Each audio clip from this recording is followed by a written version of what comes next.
Welcome everybody. It's my great pleasure to introduce you and welcome you to webinar we're hosting on EU Code Week and the role that EU Code Week ambassadors play. There's only a few of you in here now. We had a big session this morning with about 35 people, and lots of people joined later on during the session. So we agreed with ourselves that we'd do this whether we had 1, 5, 10 or 500 people in the room.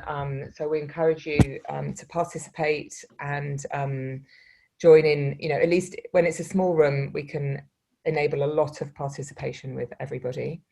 My name's Ilona Kish and I'm the Director of Public Libraries 2030, and this is our 5th generation code and our first online generation code. And Generation Code was born out of a desire to collaborate with EU Code Week. So we met Annika 5 years ago. EU Code Week was not very old then. And one of the things that we noticed was that there were not very many libraries present on the map where people were invited to put their presentations up or their activities up. So we've been working with Annika and the European Commission since then to make visible the work that libraries are doing with Code Week and coding, and also to connect the Code Week initiative to libraries across Europe and publicize it and make it visible. I've had the privilege and pleasure of meeting all of the Code Week ambassadors in the past meetings. I haven't had the pleasure of meeting the 3 that we have with us today. So I'm really looking forward to hearing what you're doing, how it's working. And certainly with this small group, I'd like to explore a little bit what PL 2030 could do better to engage with the Code Week initiative, and how we could help our partners and libraries work. Just so you know, there are 65,000 public library spaces in the EU. And one thing that they all have is a Wi-Fi and a public access computer. One thing that many of them have are many computers and spaces where people can bring their own devices, and they mostly have somebody on hand who can help and work with them. So it's an ideal and obvious infrastructure space for coding and coding activities to happen. So without further ado, I'm going to hand over to my colleague Teen, who's just going to give us a quick reminder of some of the basic house rules for Zoom and webinars. This is a webinar, so we can't see each other as participants. You can only see the people who are speaking. But Teen will talk you through how you can participate. So over to you, Teen. All right, welcome everyone to Generation Code. So these are sort of the ground rules to remember for Zoom, especially Zoom webinars. If you have a question, we have the Q&A function, so you can directly ask it there. Or if you'd like to just sort of ask people in general, just sort of a more broad question, you can type it in the chat and people can respond that way. Or alternatively, if you'd like to speak to us directly, just raise your hand and then we'll come to you and let you ask your question or say your comment. And we really want you to just sort of use the chat to, exchange, network, and discuss with each other. So you will not be able to unmute your microphone unless I, who hold all the power, unmute you. But please just raise your hand again to let me know. And just so you know, the sessions are recorded and they'll be uploaded at a later time in the gallery on the Generation Code website. So if you would like to look back on the recording for this webinar, you'll just have to connect then and have a look at it there. And then, yeah, just, let's have some fun with this. Let's enjoy this and let's talk about EU Code Week. So I'm firstly going to hand over to Annika. I didn't know that was your full name, Annika, so I'm not going to attempt to say it. Annika is the brain behind EU Code Week, I think. I don't want to put all the blame and power at your hands, but I certainly associate you with the genesis. Please tell us about it and what we're going to cover today. Okay, thank you, Ilona. So I'm going to share my screen. It worked before. You never know what happens. There. Tell me when you see it. Yeah, we see you. Okay, thank you. So we're in the middle of Code Week right now. It's the fourth day, started Saturday, although we had a kickoff last week on the 8th of October for the 8th edition. So this is the 8th year we're doing Code Week. It started in 2013 and was founded by some very enthusiastic young advisors to the digital single or to the digital agenda at that point. And how do I know? Let's see. Ooh.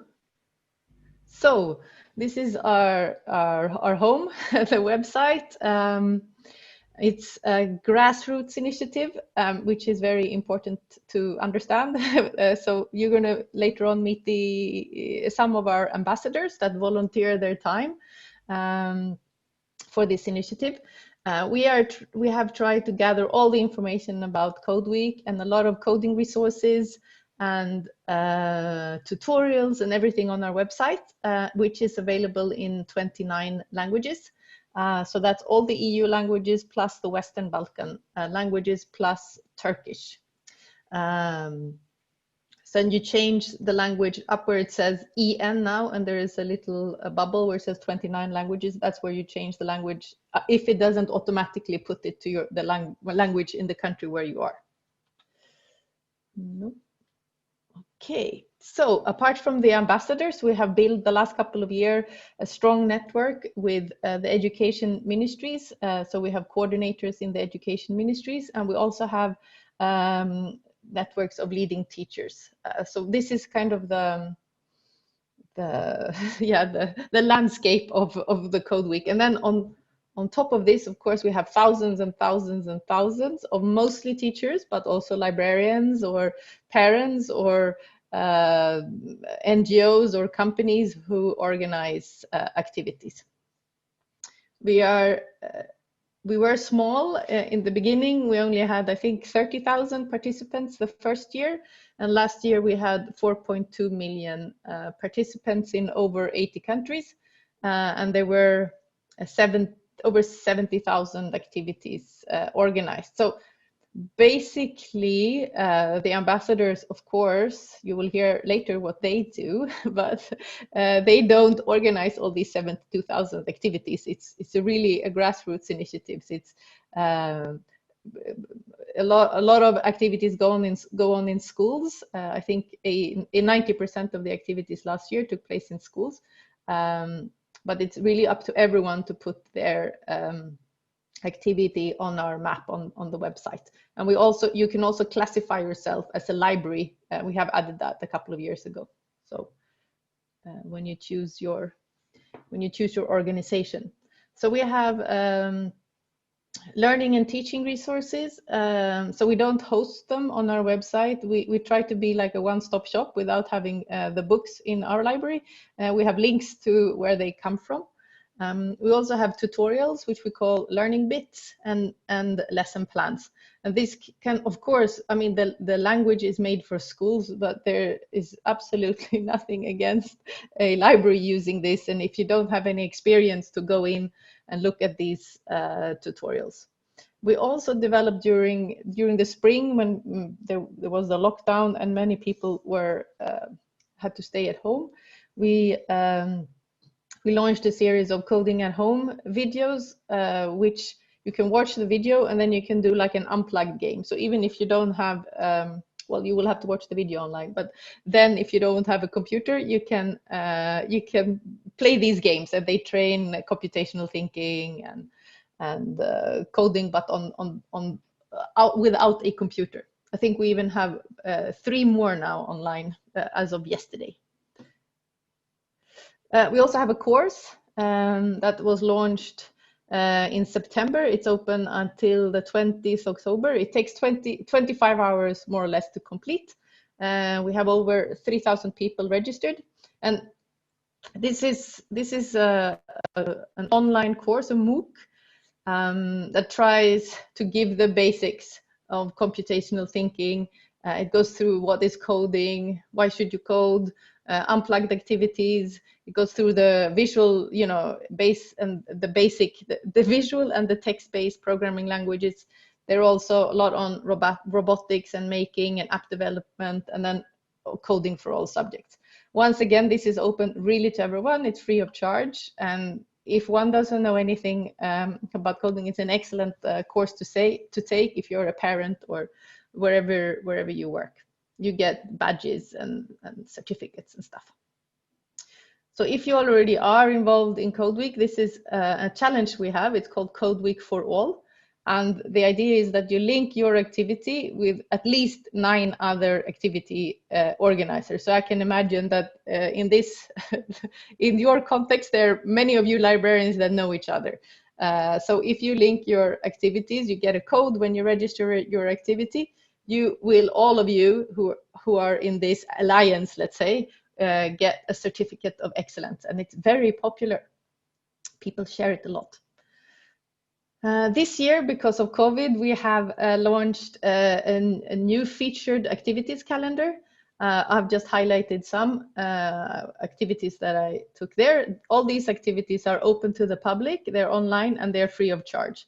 So tonight or this afternoon at 5 o'clock, you can learn some microbit basics with our leading teacher from Holland. This is going to be in English. I found a Greek activity where you code with the kids, the grandchildren teach the grandparents to code. Next week we have Hour of Code. We partner with code.org who runs Hour of Code. So we have the founder of Hour of Code will run an Hour of Code during Code Week to celebrate Code Week. And there are lots of other activities like how to program in Python or learning Scratch, etc. Tomorrow we have the pleasure of, together with public libraries, to organize Code with your MEP, which is the member of the European Parliament. So if you are interested, you can still sign up. I think maybe, Tiana, you can put the link in the chat somewhere, or I can find it later. That's your chance to learn how to code the Code Week dance in Scratch tomorrow with a member of the Parliament. Shouldn't miss that. So this dance is what is new, or it's kind of renewed this year because it was launched already in 2015. But we have lots of different activities. You can either do stuff unplugged, you program your friend or your parent to carry out the moves. I can dance it too. We have a tutorial in Scratch. We have stuff in Sonic Pi and Ear Sketch.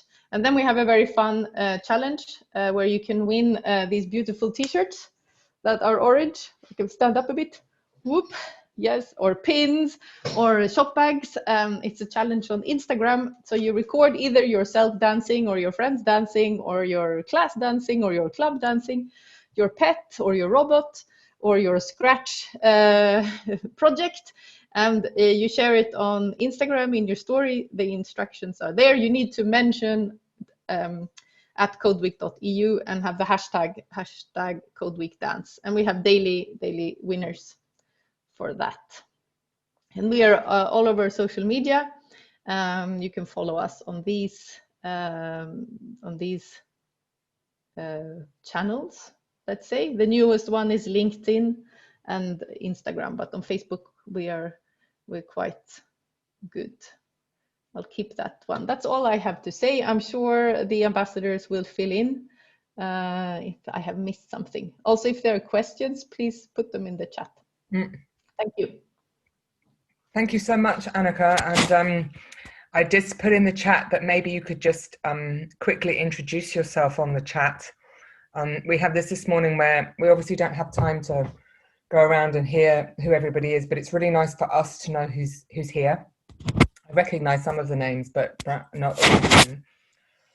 Annika, I have so many questions actually now that I'm looking at it, and I confess I didn't know that you were doing all of this stuff. It's really, really amazing that it's taken off so much. It's fantastic.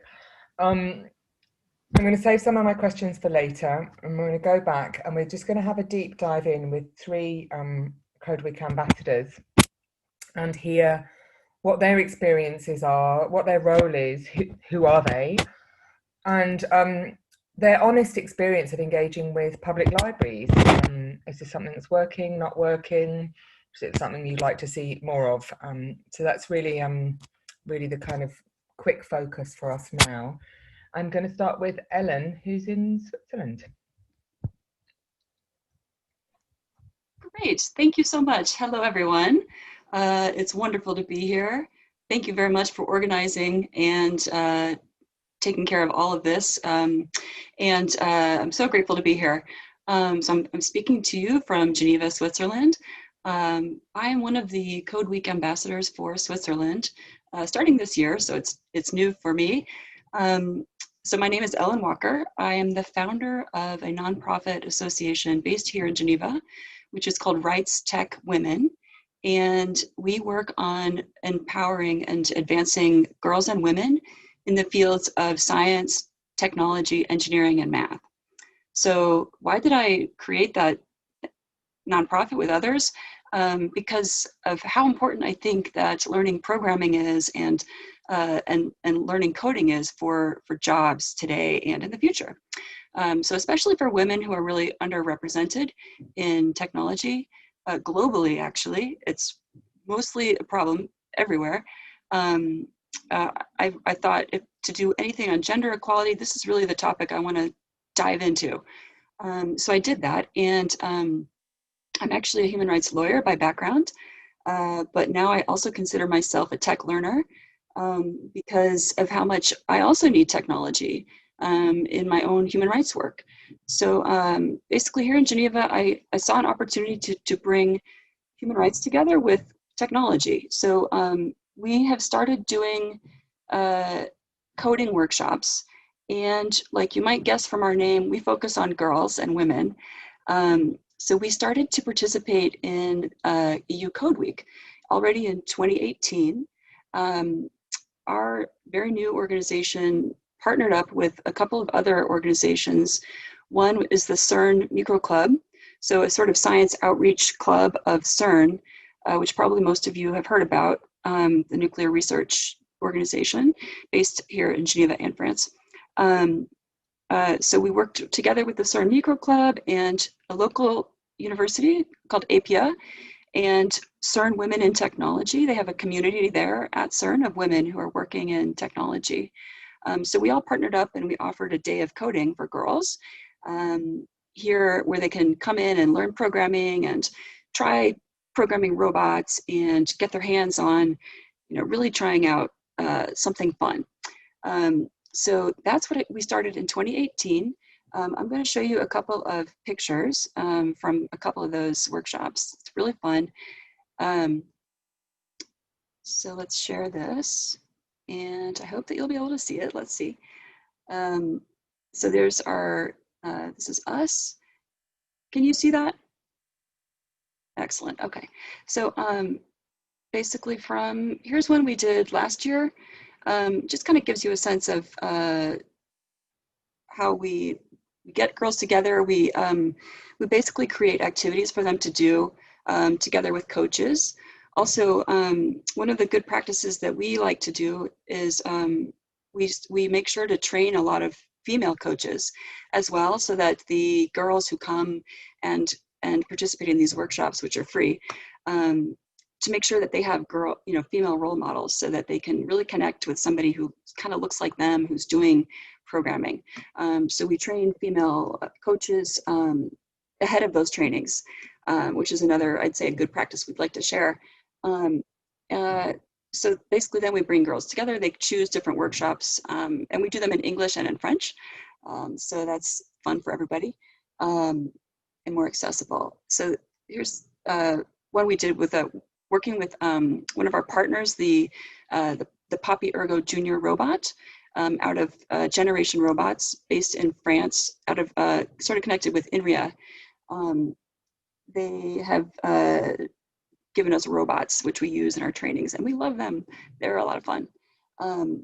So this is from one of our trainings, and so we do trainings for girls. We started in 2018, we did some in 2019, and now we're again active in 2020. One thing we do, which I want to share, is that we do something I think very innovative, which is we connect training in technology with also learning about human rights and learning about equality. So what we started to do already in 2018 was at these coding workshops, we said, let's add a module on telling girls about their right to education and their right to education in science. And let's show them, you know, pictures of famous women who have worked in science to let them know that women have been working in programming and in science really from the start, to let them know, you know, this is something normal for girls. It's not different or strange for them to be going and learning how to do these things. So we've been sort of making this bridge between technology and human rights. I hope also that when girls go into the jobs, as we hope they do later, we'd like them to bring with them a knowledge about human rights so that when people go into work in technology, they'll be more educated about their own rights and about everybody's rights. So that's kind of what we're trying to do in making this connection. You can see here, this girl is, she's training a robot to write something. She hopes it's gonna copy her after she's done writing. So that's from last year. And this year, what we're doing is it's different. We can't be in person with our robots as we'd like to be. We are keeping it online. So what we're doing this year is we have developed a free Python learning exercise. Here you have the links. And anybody who's learning Python anywhere can access this code.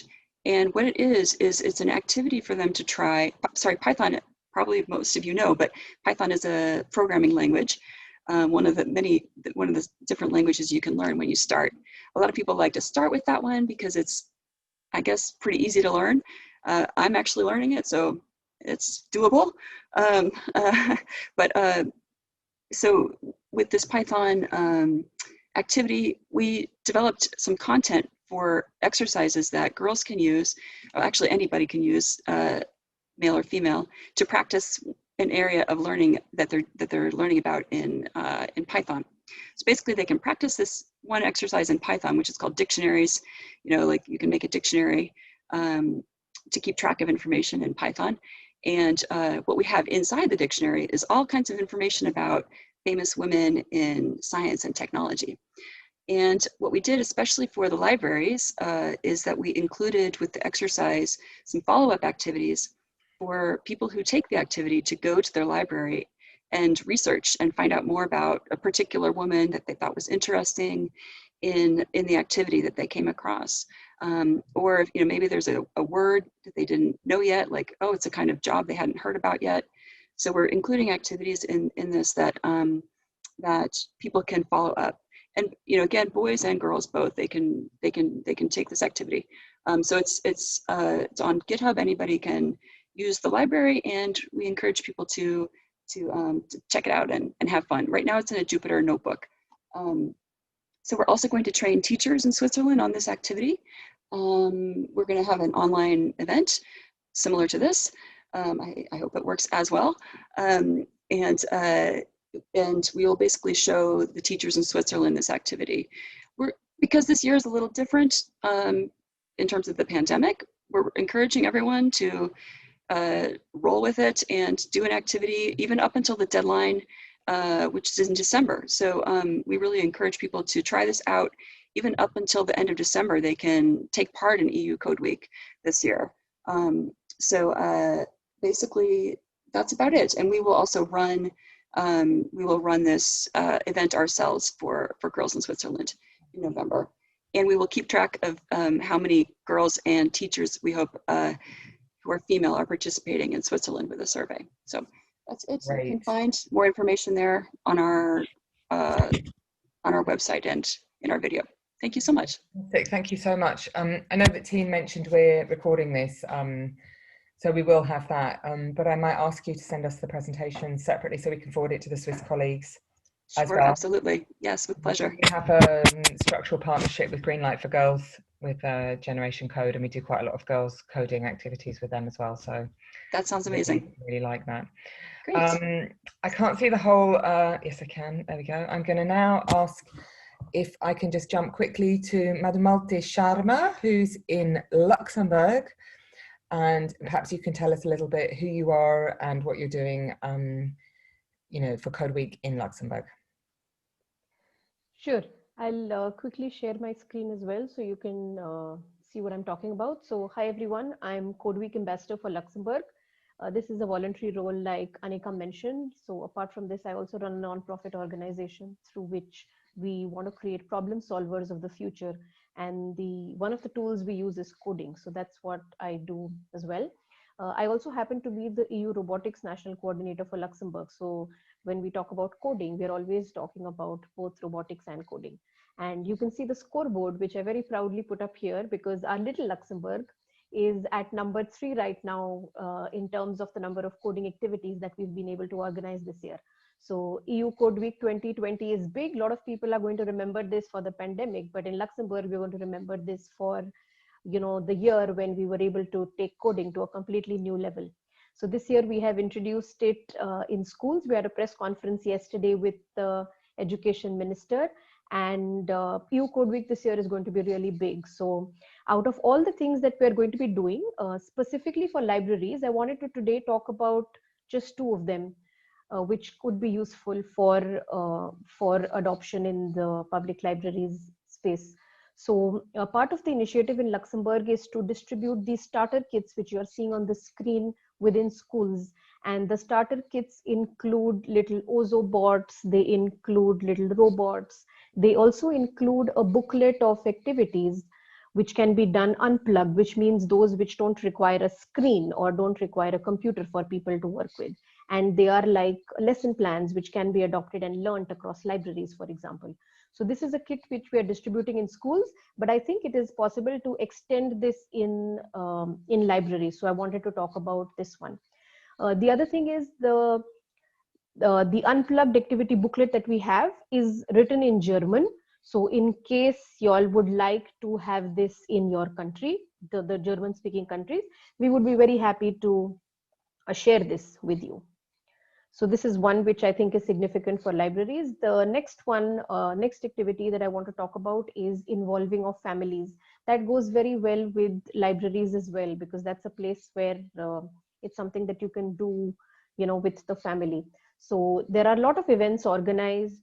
I mean, and even though EU Code Week is in October, there are events that have been organized throughout the year. So there is actually a comprehensive plan as to how to keep it going and forward throughout the year. So one of the initiatives is to involve the family. So when they start coding in school and they start talking about Ozo bots or robots or Scratch or, terms like this, it shouldn't be that the family is completely left out and don't know what the kids are talking about. So therefore, there are a lot of events planned to involve the family, to give them a feel of what it is that the kids are doing in school, and for the parents also to get involved with it and participate. Because as you know, at the moment the family is involved, it is possible that this activity could continue to be.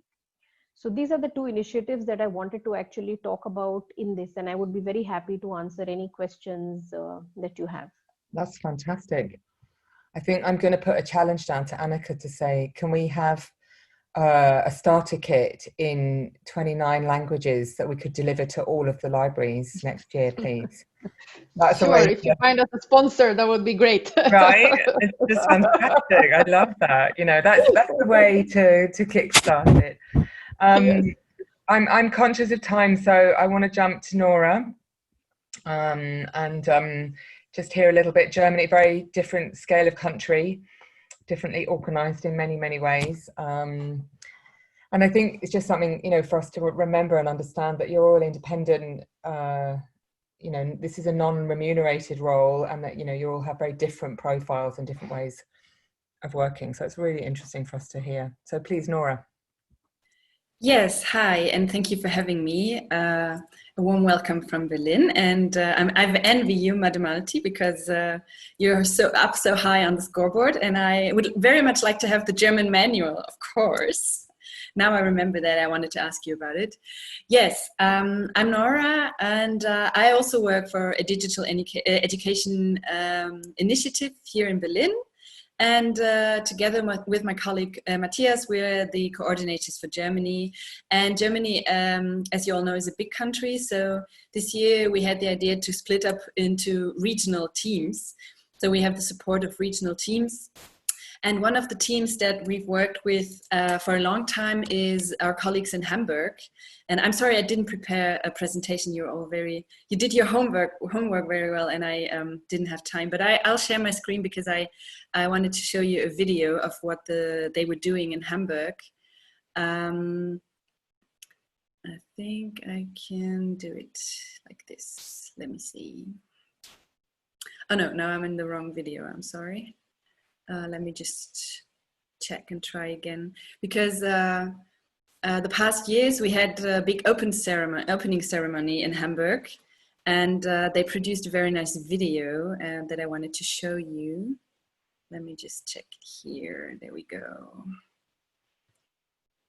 So we can see there's a lot of activities going on there. I hope you can see it. And there's a colleague from the public library in Hamburg talking about that learning has not only to do with books, but also with digital media, and that it's actually very easy for people to access those new tools in the libraries because they have a very wide audience. And it's actually very nice. And what they did there is a pixel game. So it's an offline pixel game for the opening ceremony. And we had a lot of great experiences with libraries in Germany because they are places of knowledge and learning. I'm just going to play it again because it's so nice.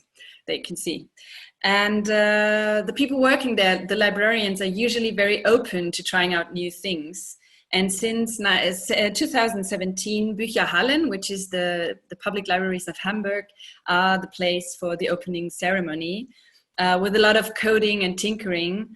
And you can see there are a lot of families coming and trying out new things, getting introduced to coding activities, robots, and so on. And of course, this year, I'm just gonna stop you here and show you what we did this year because it was a special situation. We actually built the library in Minetest, which is the open source version of Minecraft. And I was looking for a video there as well. I think they're here. And I can share it with you. So you could visit the library with your virtual persona. That's very cool. If I can show it to you. There you go.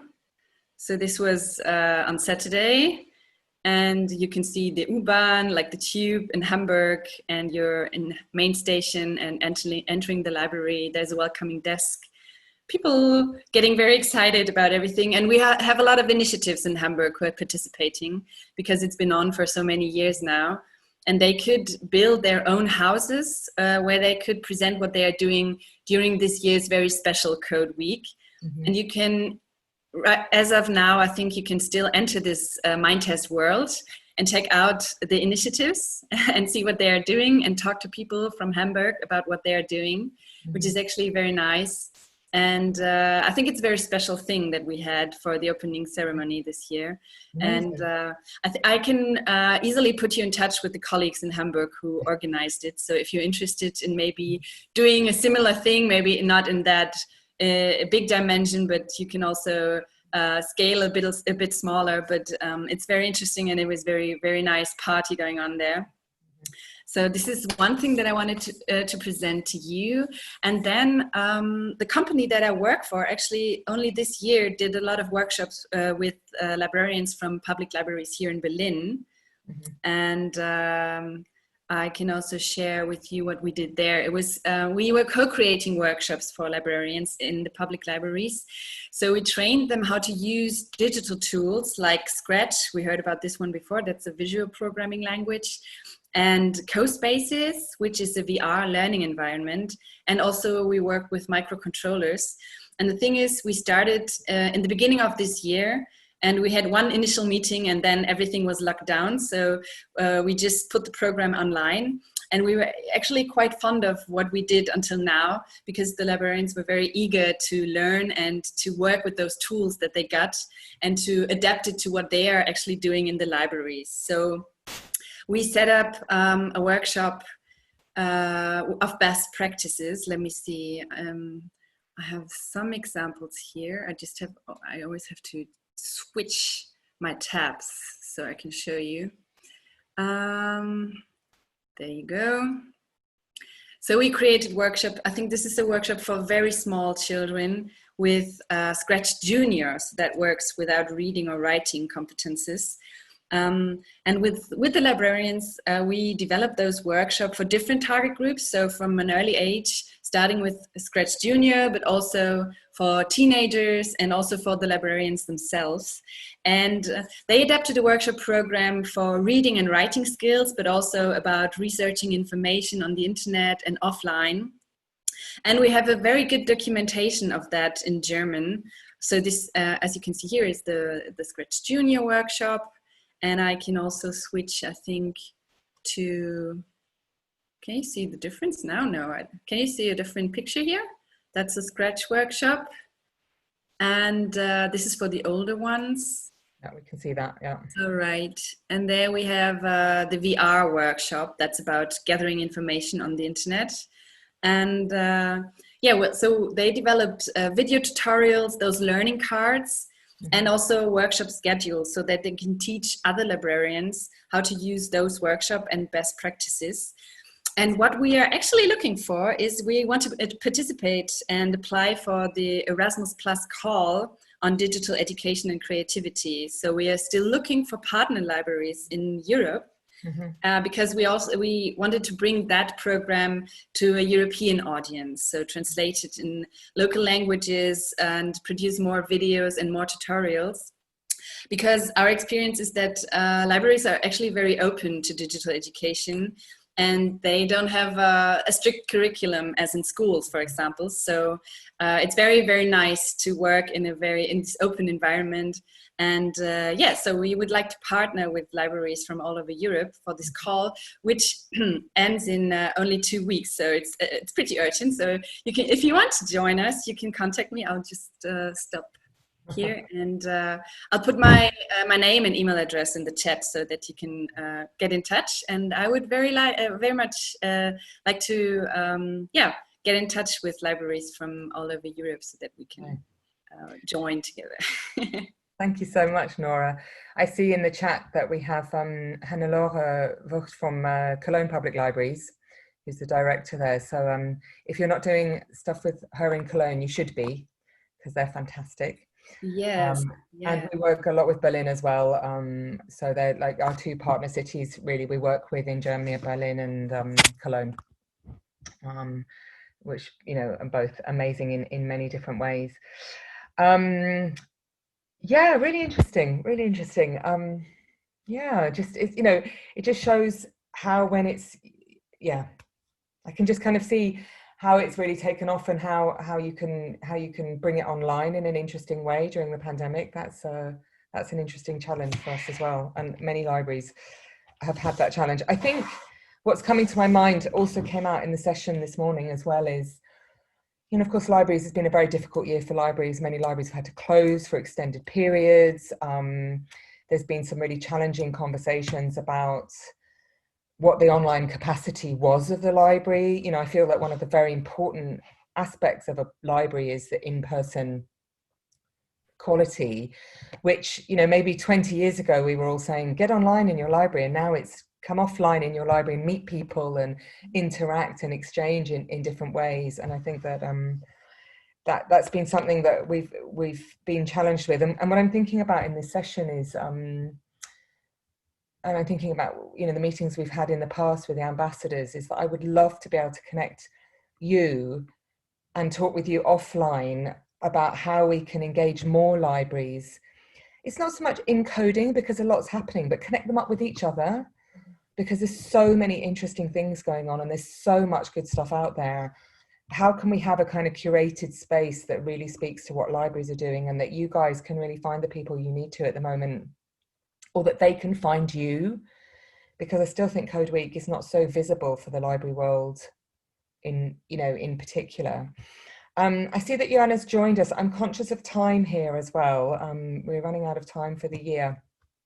I want to jump to Christoph, who we're slightly cheating because he's in our home library in Brussels, which is where we have our offices, which is a big modern library that welcomes over 2,000 people a day.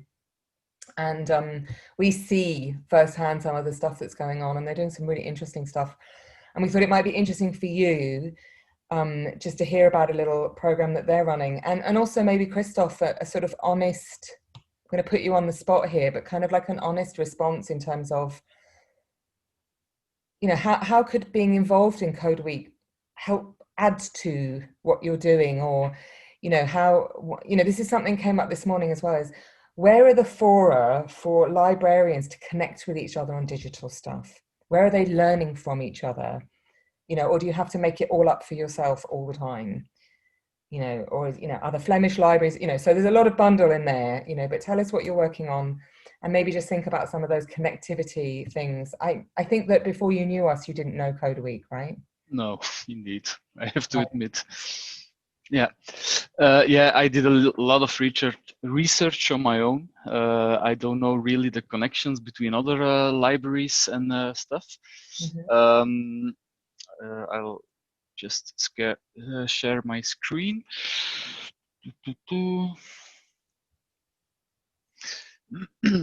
So what we're now doing at Muntpunt, it's the public library in Brussels. We stepped away from like coding and programming, because we have a lot of initiatives like Coder Dojo, and we're hosting a Coder Dojo every Saturday at the library. But now, for the moment, we're working on a new strategic plan for the next 5 years. And one of those strategic goals is that everybody can find a place in Muntpunt for lifelong learning, to develop skills and to share knowledge in order to be stronger in society. So it's about learning a traditional language, but also digital skills, media literacy, coding. And one thing we're getting now is computational thinking. So we have tablets in our library with educational games. We have a media lab where they can program games or edit video and stuff. Coder Dojo with Scratch, microbits, Arduino, just to learn coding and programming.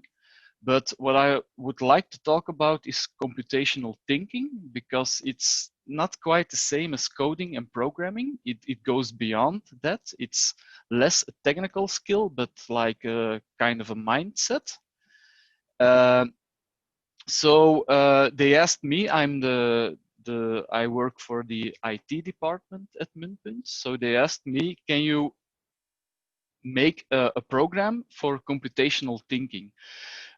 So I bought a lot of toys, like games, and the way we use it is like you have toys for toddlers, 3 to 6 years. It's more unplugged, and then we have also toys that needs a screen, like a computer, tablet, or a smartphone. This is an overview. I'll share the PowerPoint presentation later. They all have hyperlinks, so you can look at it later on. And the way we use it in Muntpunt is it's like a book. You can borrow it for a few weeks and you can try it at home with your children. And we also organize workshops during school holidays with a selection of these toys for children aged 3 till 12 years. This is an overview of the toys we just recently bought and are going to use in Muntpunt. It's like, this is Osmo. It's you need a tablet for this one, but it's very nice because it's a game, but you don't have a game controller. So you have to program every move. If you're going right or you need to jump across the water, you have to put all the buttons, and it's a combination about something digital and the real physical blocks that stimulates the computational thinking. The same one you have, but you can make music. Maybe it's not that clear, but on the screen there's a guy surrounded by a lot of musical instruments, and you can program use up or left to hit that note or that musical instrument. Sphero, also something popular. This is the mini activity set. So you can, it's a little bit like Scratch. You have to program something, but you get the result physical because the ball takes a little part. You can program the ball to ride around the parcours. And then for smaller children, we have the Fisher-Price Think and Learn Caterpillar. So they have to put the blocks in the right sequence. And something that helps, it's not included in the set, but you can make like the arrows, the direction, you can put it on cards. So the children can visualize it before really hands-on programming the caterpillar. And you can also make a little parcours, so the caterpillar must ride on the ground. You can draw it on the ground or stuff like that. Some other things we bought is the from Learning Resources. They have a lot of STEM toys. This is also for different ages. It's always the same. You can use the arrows to stimulate computational thinking, like the logarithm, and then the children can program it on the mouse or the robot to take a little tour. All these toys are, yeah, you can borrow them or we give workshops with them. And these are also quite nice. Like Codemaster is for older children. It's like all those smart games. You just play them on your own. Robot Turtles is nice because you have, as parent or teacher, have to make something that the kids need to solve, and you can differentiate between ages, because like I have two girls, one is 3 years old and the other is 9 years old. So on my left I make something very simple for my daughter that's 3 years old, and on the right I can make something more difficult for my daughter that's 9 years old, and they can play together. So it's a very nice toy also. And this one also is something, you don't need a screen for it. You can take it in the car at the back seat or stuff like that, and it's the same. You have to program a certain sequence before executing it. And these bundles of toys we selected at our library to borrow, just because it's for different ages. It's for parents or families who don't have an iPad or a tablet. They just can use like the game itself. And we also have some iPads in the library. Now, for the moment with Corona, they're not present, but hopefully we can install them back soon. So that's just a really quick presentation about the toys we bought, and we're really working on computational thinking as a 21st century skill, because we believe it's really important to get that logical thinking. Fantastic. Thank you so much, Christoph. I think something that's coming to my mind, you know, in the session we had before, we had a presentation from somebody in Croatia who said that to spend $30 was a lot for them. Yeah, you know, and I'm thinking that, you know, there's quite a budget here. I mean, this was a small village library, you know. I think that's you know, it's interesting when you're moving into collection, yeah, and acquiring hardware that you're going to give out, you know, in various ways. Lots of countries have, you know, kind of like a ludothèque, you know, like a games lending libraries, but in Montpellier we have them in one space. Huh? Yeah, indeed. Yeah. I'm very conscious of time, and I know we only have a few minutes. Not really sure how to wrap up. From my perspective, I'd really like to continue the conversation, you know, with the Code Week ambassadors in particular, and ask you, you know, perhaps have a sort of more in-depth dive into where the potential and challenges are for collaborating with public libraries. what tools could we make to make libraries more aware of what's happening with Code Week?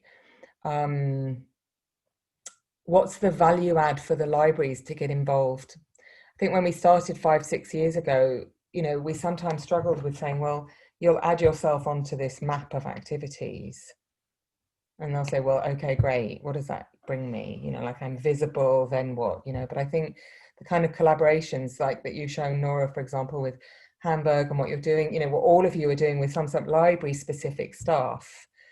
You know, I mean, I'm assuming that you're working with some libraries, but there must be so many that could benefit from this. And also from our perspective as a European organization, we're always sort of interested in the broader impact that can have, because the feeling I have very strongly from Christoph and what happens in München, you know, München's a big modern library, but you're to some extent working often very much on your own, you know, and you've had to decide what to buy, you've had to think about it. Yeah, that's true. You know, I'm aware of one event in Europe once a year, which is called Internet Librarian, which happens in London in like September or something, which could possibly be a place where libraries could find out tools and resources. You know, what's occurring to me is that we maybe almost need a kind of, the challenge with Generation Code for us is that we hold it within the Parliament, and it was a parliamentary engagement process, partly. If we were to take it outside, I guess I'm kind of thinking, you know, would there be an audience for libraries in tech? Because if you're a young library or a small library, or you know, you want to change things up, you can learn from what Christoph's doing. You can learn from what Hannah's doing in Cologne. You know, that there are libraries that are extremely advanced in terms of their technical engagement, and libraries that are nowhere. And also, for example, what happens to all this technical kit when it's, you know, a year old or 2 years old? Are there places that would like to receive that stuff? You know, like, could we, you know, there's so many things I could imagine within library networks that could support and help each other. So, sorry, I can't raise my hand.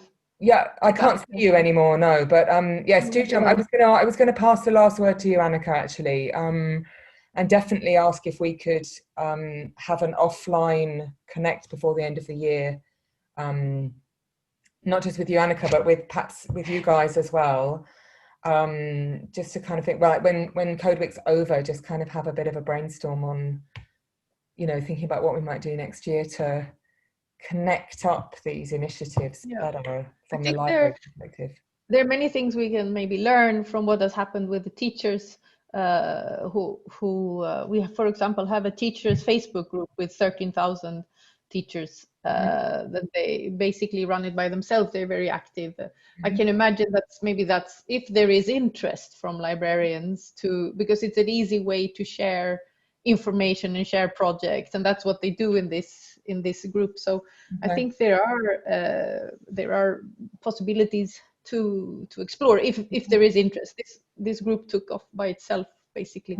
And then on the map and the catalog, the map is actually a catalog. Okay, when there are 14 or 15,000 activities in the country, I mean, the idea from the beginning was that you would be able to zoom in and see where are things happening, where can I go. So if the library in your village or town is not there with an activity, you will not know that that's where you can go and do coding activities or computational or 3D printing or robotics activities. That's the kind of the reason for the map. It's not only for us to have fun and count that we have 40,000 activities, but it's really to work as a catalog for during the whole year, because we celebrate Code Week now during these 2 weeks, but we kind of say that every week is Code Week. So of course, activities that take place the whole year are as important, because that's the ultimate goal, of course, that everyone should. Yeah, of course. Okay, well, listen, thank you guys very, very much. It was certainly useful for me, and I feel like we were happy to sort of reconnect, you know, in a different way. Jan, I'm really sorry I've not been able to give you some time to present. You know, we ran out of time a little bit, and I look forward to, you know, perhaps connecting you with some of our Romanian colleagues as well at some other time. Thank you very much, Christoph, for showing us what you're doing. There was a request to have your actual presentation, so we'll decide what we'll do. You know, this is the first time we're doing it online, so we're going to end up with this kind of massive archive and repository of videos, presentations and stuff like that. And to be honest, I think it might be, if you wouldn't mind sending Teen all of your presentations, or Nora some of the links that you sent as well. And I think that we'll use the generation code framework to just like log, you know, just to pop some stuff on so that people who, you know, are interested to deep dive can do that. And I will go via Annika to see if we can't connect up later in the year. Absolutely. Wonderful. Thank you so much, and great. Lots of luck for the Code Week that's happening in the next week. Thank you. Bye. Bye. Thank you. Bye-bye.